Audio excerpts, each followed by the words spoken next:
সেলিমের তো পড়াশোনা বলে কিছু জিনিস নেই, সেলিম যা পারে বলে যায়, আর সেলিম হারেও তেমনি। মানে এরকম হারার লোক দেখতেই পাওয়া যায় না। সেলিমের কথার কোনো অর্থ আছে?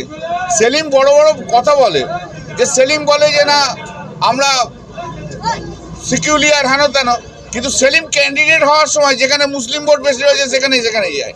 চণ্ডীতলায় এসছে, মুসলিম ভোট বেশি আছে বলে সেলিম জামানত বাজেয়াপ্ত হয়ে চলে গেল।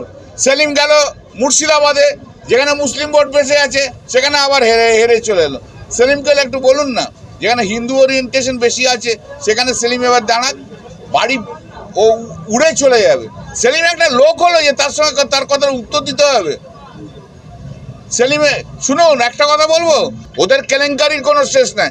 ওদের অর্থ কেলেঙ্কারি আছে, ওদের যৌন কেলেঙ্কারি আছে, ওদের সব কেলেঙ্কারি আছে। ওরা তো সব এক একটা বড় বড় সব ভালো ভালো ধর্ষক, খুনি, ডাকাত,